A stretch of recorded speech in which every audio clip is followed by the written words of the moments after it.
Hoy la gente habla con Dari Terrero, recibe a un importante comunicador de República Dominicana, político, diputado al Congreso Nacional, José La Luz. Con José La Luz vamos a conversar sobre su vida, los gustos, la política, cuál ha sido, qué impresión le ha dejado su paso por el Congreso Nacional y las perspectivas que tiene de cara al futuro de la República Dominicana. Bienvenido, José.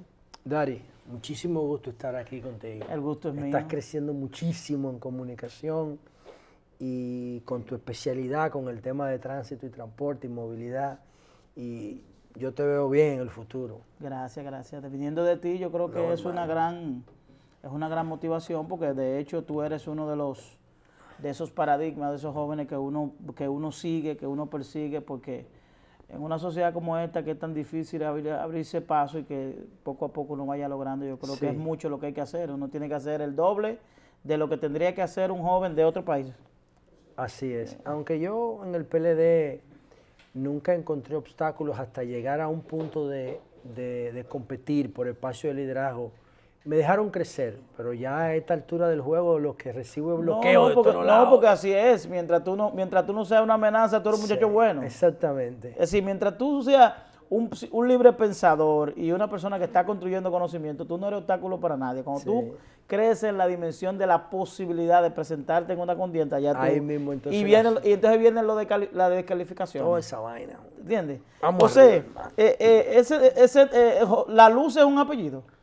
Claro, es mi apellido. Nosotros somos un apellido, hay una familia, sola una familia de Puerto Plata. Mis abuelos eran de origen español y cubanos.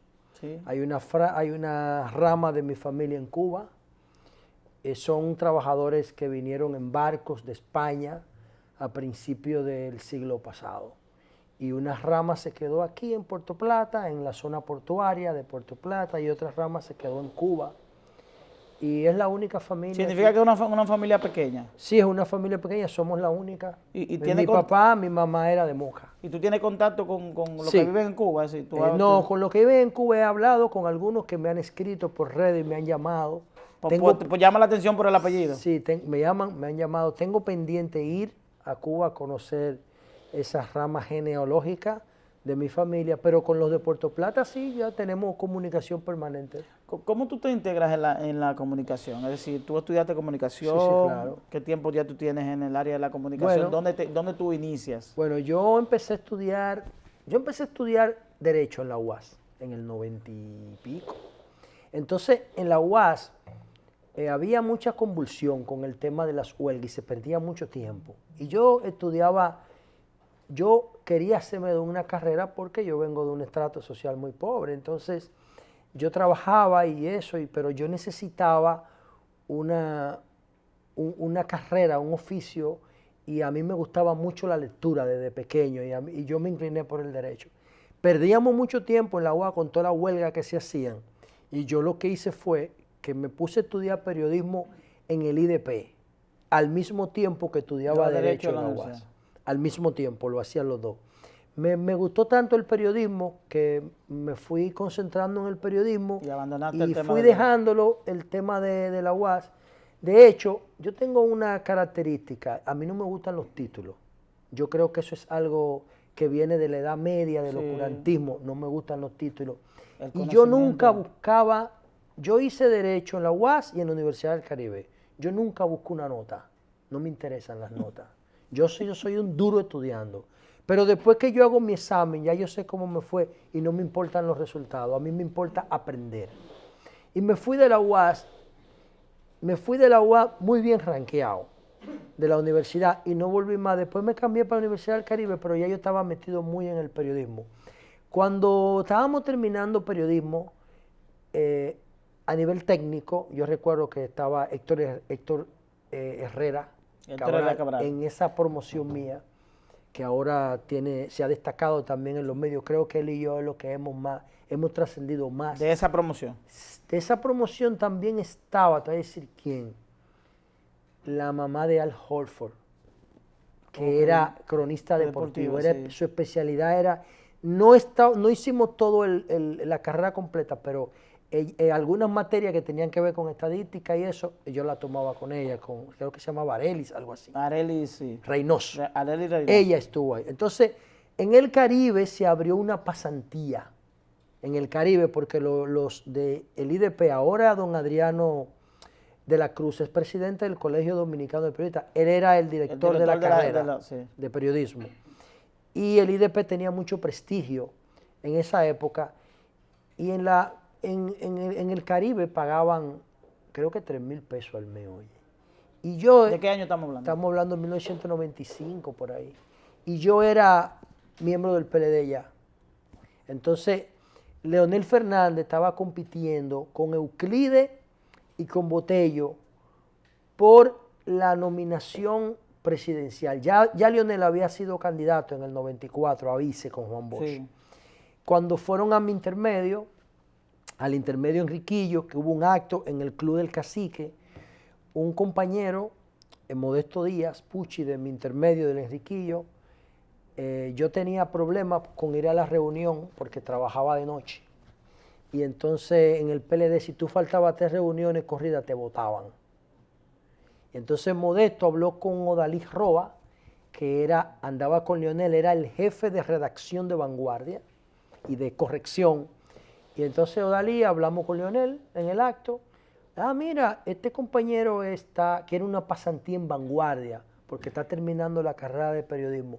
Entonces Leonel dijo, bueno, ya hablen con, creo que era Francisco Javier, el que sustituyó a Leonel en Vanguardia. En Vanguardia. Creo que era Francisco Javier, creo, no estoy muy seguro. Entonces Leonel lo autorizó porque Leonel era ya el candidato, pero es como que había sido secretario de prensa y tenía una influencia. Tenía influencia sobre el tema. Y me dieron la pasantía, entré al PLD, a Vanguardia, ya no tenía que hacer reuniones. No hiciste la del Caribe, sino... No, me fui a esa y no me pagaban. ¿Sabe cuánto me pagaba el PLD?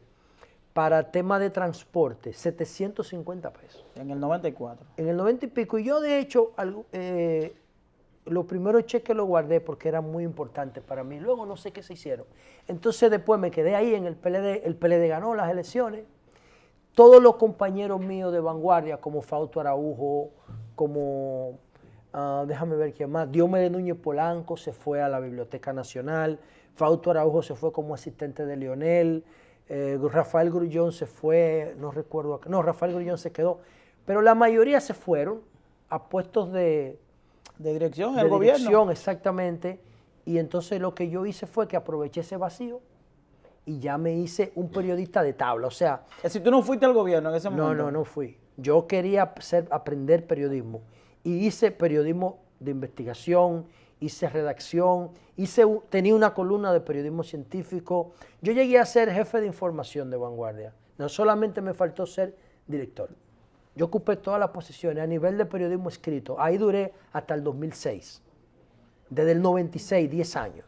¿Y cómo tú pasas luego de ahí allá al periodismo como de manera profesional? Entró a la Z en el 2006, en el horario de 5 a 7.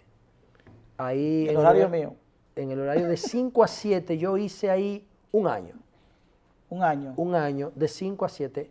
En el 2007, cuando Leonel y Danilo se enfrentan, Julio y Eury estaban apoyando a Danilo los dos. Entonces, Bienvenido Rodríguez, el dueño de la Z, me llama a mí y me dice, mira, yo tengo una situación aquí porque es que los muchachos están apoyando a Danilo los dos y se me ha inclinado el programa para un lado, no hay quien defienda a Leonel. Tú eres un dirigente del PLD, ¿tú estás dispuesto a defender a Leonel? Digo, sí, pero tenemos que juntarnos porque...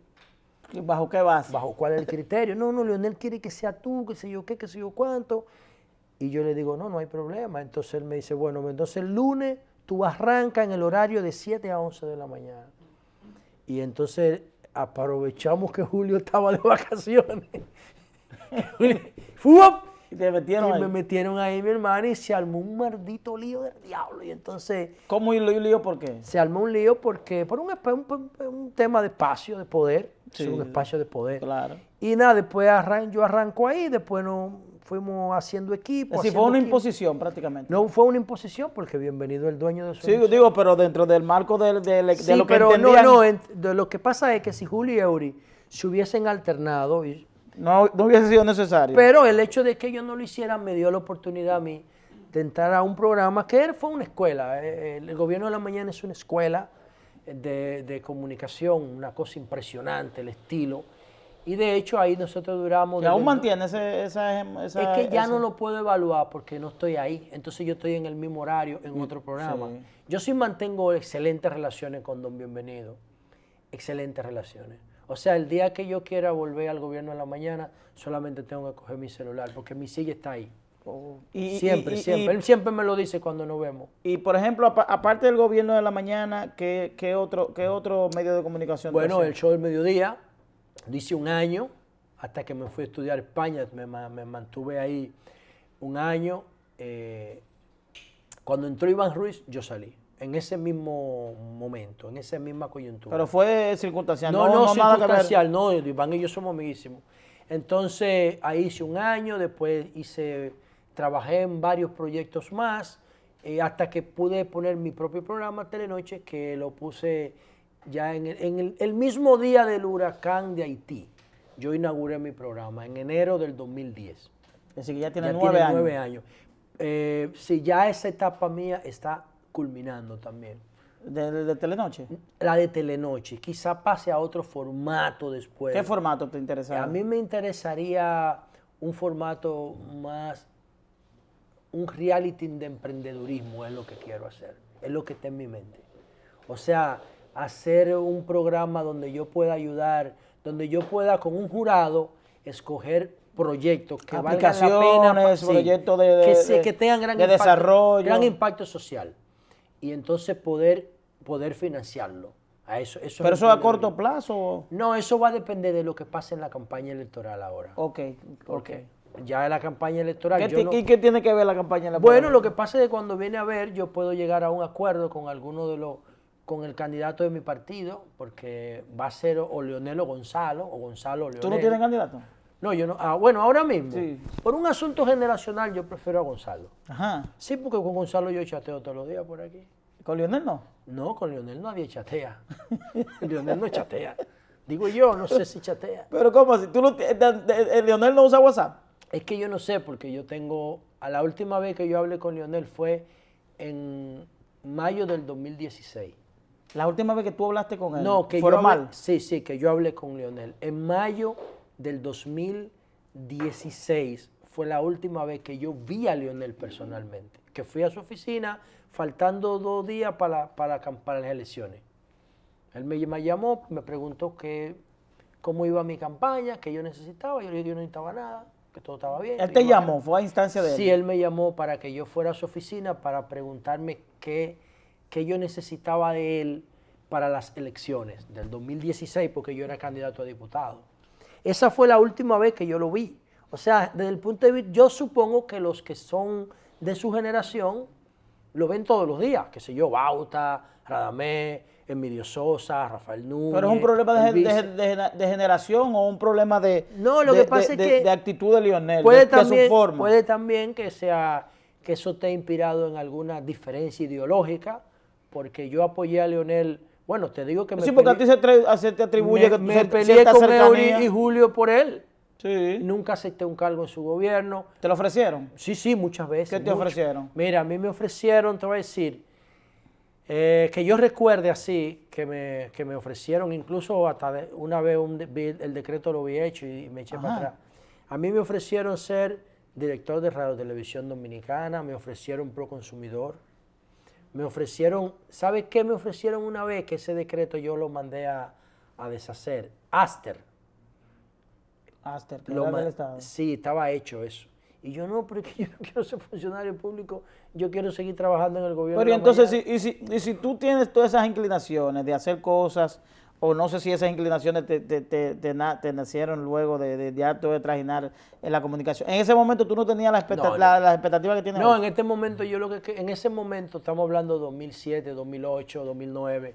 Yo lo que quería era ser comunicador, yo no quería ser funcionario porque eso te ata la mano. Te iba a quitar tiempo. Claro, entonces yo después que nos vamos a Sol de la mañana, que nos vamos con Antonio Espaillat en las elecciones en la coyuntura del 2012, es que yo por el impacto que tuvo Wikileaks, el escándalo mundial que generó Wikileaks, es que yo me pongo a estudiar el perfil de Julian Assange.